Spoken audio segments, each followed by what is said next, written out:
আপনারা অনেকেই জানতে চান যে আমাদের যে জমি আছে সেই জমিটা আমরা ভাই ভাই বা ভাই বোনে আমরা কি পার্টিশন দলিল করব রেজিস্ট্রির মাধ্যমে নাকি কোর্টে মামলা ফাইলের মাধ্যমে পার্টিশন করব? কোনটা ঠিক হবে? এটা কিন্তু আপনারা মাঝে মাঝে কিন্তু আমার কাছে জানতে চান। তাই আমি ভাবলাম যে আজকে একটা ভালোভাবে একটা উত্তর দেওয়ারই প্রয়োজন আছে। জেনে রাখুন যে আপনারা যদি চান তাহলে পার্টিশনটা আপনাদের যে নিকটবর্তী যে রেজিস্ট্রি অফিস আছে সেই রেজিস্ট্রি অফিসের মাধ্যমে কিন্তু করতে পারেন। আবার যদি আপনারা মনে করেন যে না আমরা পার্টিশনটা আমরা নিকটবর্তী কোনো কোর্টে আমরা পার্টিশন মামলার মাধ্যমে আমরা করতে চাই, সেটাও কিন্তু হবে। এবার এইখানে আপনাদের জানিয়ে রাখি যে আইনে কিন্তু দুটোর ভ্যালুই কিন্তু এক। যদি আপনারা মনে করেন যে রেজিস্ট্রির মাধ্যমে বা রেজিস্ট্রি অফিসের মাধ্যমে আমরা পার্টিশন দলিলটা রেজিস্ট্রি করব, আইনে যতটা ভ্যালু আছে, আপনি যদি কোর্টের মাধ্যমে যদি পার্টিশন করেন বা বিভাগ বিভাগ বন্টন করেন, তাহলেও কিন্তু আইনে কিন্তু একই ভ্যালুই আছে। মানে কোনোটার ভ্যালুই কিন্তু আপনি দাঁড়িপাল্লা দিয়ে মেপে আপনি কম বা বেশি কিন্তু করতে পারবেন না।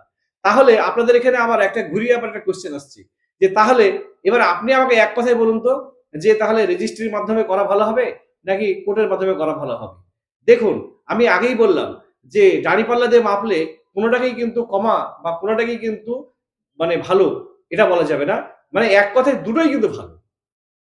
তাহলে এবার একটা সূক্ষ্ম বিচার কিন্তু এখানে আসে। সূক্ষ্ম বিচারটা কি? সূক্ষ্ম বিচারটা হলো যে যদি আপনি মনে করেন যে আমি রেজিস্ট্রি অফিসের মাধ্যমে আমি দলিল হাতে করব একটা। আমি দলিল চাই। তাহলে আপনাকে রেজিস্ট্রি অফিস যেতে হবে।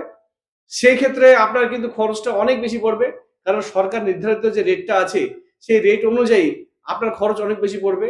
মনে করুন যে আপনার হয়তো ৫ বিঘা জমি আছে। আপনি ৫ ভাই বোনে আপনারা বন্টন নামা করবেন।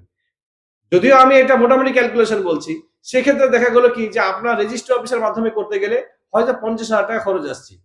কিন্তু আপনি যদি কোর্টের মাধ্যমে এই বিভাগ বন্টন মামলা বা পার্টিশন মামলার মাধ্যমে যদি এই বন্টননামাটা করেন, সেই ক্ষেত্রে হয়তো আপনার ৳২০,০০০ র মধ্যেই হয়ে গেল। তাহলে আপনার এখানে ৳৩০,০০০ সেভ হলো। তাই এটা ব্যক্তিগতভাবেই কিন্তু এটা আপনার বিচার যে আপনি কোর্টের মাধ্যমে পার্টিশন করবেন নাকি রেজিস্ট্রি অফিসের মাধ্যমে পার্টিশন করবেন। এটা এই সিদ্ধান্ত কিন্তু আপনাকেই নিতে হবে। তবে হ্যাঁ, পাশাপাশি বলে রাখি যে কতগুলো মানুষ আমরা বলে থাকে যে যদি আমি কোর্টের মাধ্যমে যদি পার্টিশন করি তাহলে তো সেই ক্ষেত্রে তো আমি দলিল পাচ্ছি না। হ্যাঁ, এটা ঠিক যে সেই ক্ষেত্রে আপনি দলিল পাবেন না।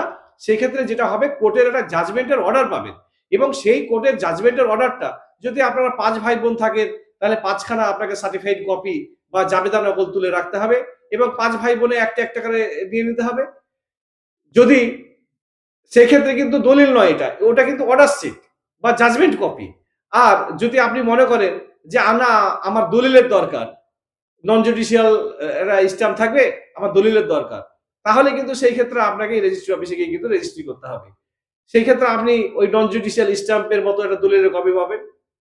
কিন্তু এই ক্ষেত্রেও বলে রাখি আপনাকে যে ব্যাপারটা কিন্তু একই।